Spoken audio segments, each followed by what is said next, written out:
Chinese Foreign Minister Wang Yi misinterpreted the UN General Assembly Resolution 2758 when addressing Taiwan's sovereignty, stating that Taiwan's only designation at the United Nations is, quote, Taiwan, a province of China.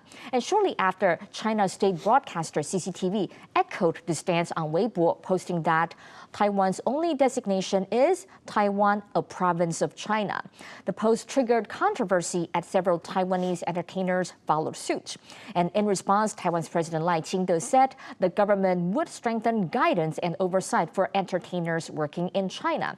He urged relevant agencies to provide clear guidance on appropriate conduct and specify the scope of actions that may be deemed harmful to national dignity. Some people say that, well, entertainers, if they're in China, they're working there, they just want to have a job. Entertainment is entertainment. It shouldn't be politicized. But the truth that it's a very political world, according to some observers. So Taiwan's Mainland Affairs Council emphasized that Beijing routinely mobilizes Taiwanese entertainers to make political statements during sensitive periods, a practice that constitutes collaboration with political, military, and party entities. And the MAC warned that violators could face fines of up to 500,000 NT dollars, and in most severe cases, revocation of their household registration and the Republic of China Taiwan ID card. Sounds like a very serious punishment. What's your take on this? We start with Sasha. So while the issue of Taiwanese entertainers making these statements on Weibo is certainly important and it offends many Taiwanese here who see that as a betrayal of their country, this is, I think, missing the larger question of this problem, which is China's political warfare against Taiwan. These Taiwanese entertainers who make most of their money anyways in China, much more than they would get fined by the Taiwanese government for this. These are audiences that are in China. They're writing in Chinese on Weibo to people who already have believed since the beginning of their education that Taiwan is a province of China. They're in an ecosystem where that's the only idea. What's missing here is everything that's outside of Taiwan.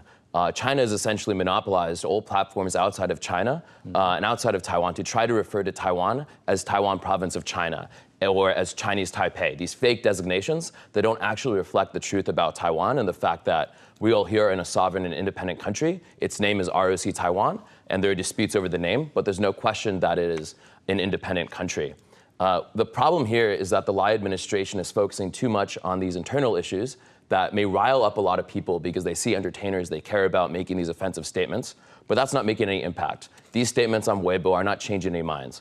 What is changing minds is perhaps the fact that if you want to book a plane ticket from any other country to come to Taiwan, most airline companies will list the city you're going to as Taipei, China, or Taiwan in China.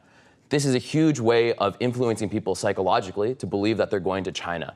And the fact that the government is refusing to push back on those issues is showing that they're maybe missing the whole point of China's global political warfare against Taiwan. I think it should be an outrage that all of these companies are allowed to profit off Taiwan, to make money. They have the right to land at Taoyuan International Airport, and they want to sell Taiwan as a destination to foreign countries. They want to take money from Taiwanese people who want to visit, other countries in Asia and Europe and around the world, but they refuse to acknowledge this basic fact that Taiwan exists and Taiwan is not part of China. And the government really needs to rethink about whether they're going to give permission to foreign airlines to land in Taiwan if they refuse to acknowledge the truth about Taiwan's status.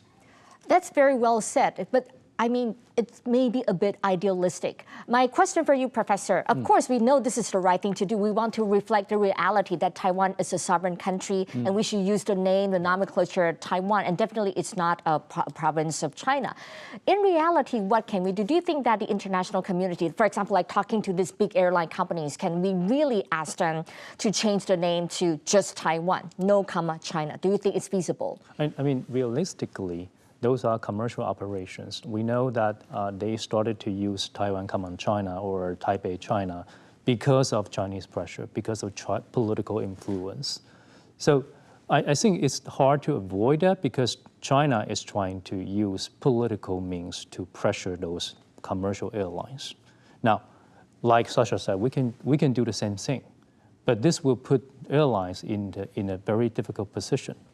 The final result might be, unfortunately, they would just withdraw from Taiwan, abandon Taiwan, and even it is an opportunity, it is a business opportunity.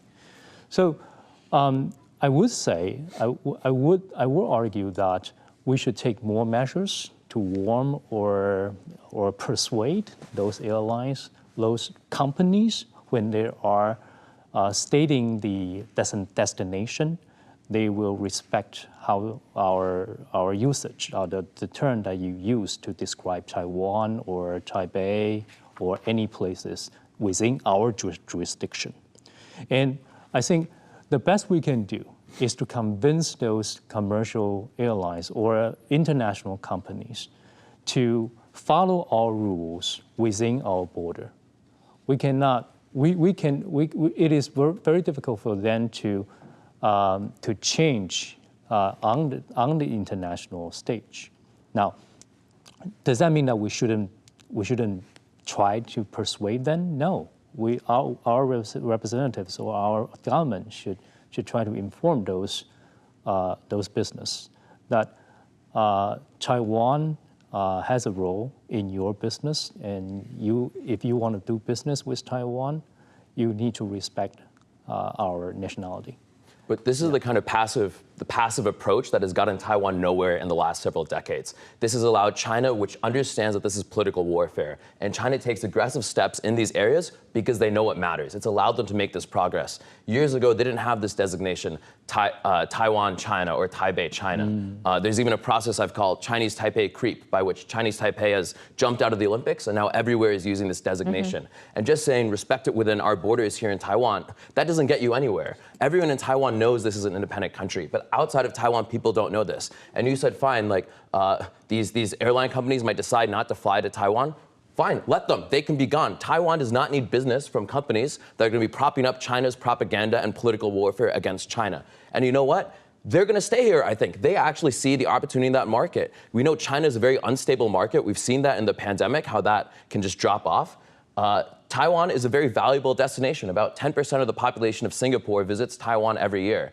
If Scoot Airlines, which charges very cheap prices to come to Taiwan, suddenly stops offering cheap tickets to Singapore, how are Singaporeans going to feel? Are they going to pressure their government and their companies to treat Taiwan, their good friend, better? Or are they just going to put up with China's political warfare? So I think that Taiwan needs to stand up and take an aggressive action to fight back. Without fighting back, it's just giving up and surrendering to the Chinese.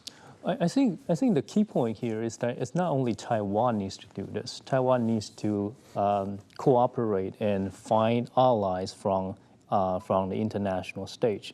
For example, if the European countries and the U.S. government are willing to help Taiwan to pressure their own enterprise, their own business, to correct the names on their websites or their ordering system, that would be helpful. Right? So Taiwan would need the help from other countries. It's not like Taiwan can launch this fight on its own. No, I think you're exactly right. And we saw this effectively done in the United States, where the Department of Commerce intervened and made sure that U.S. airlines referred to Taiwan properly. Yeah, that's true. And we see that the U.S., Japan, Korea, countries that know Taiwan well are acting. But you can't rely just on these governments. Governments abroad have not done a lot for Taiwan in the last 100 years, right? But what does Taiwan have that is kind of a magic weapon? That's the Taiwanese diaspora. There are Taiwanese all over the world who know their own countries and are citizens in those countries and can stand up and make their voices heard. And they can use other branches of activism to make sure that Taiwan is treated well.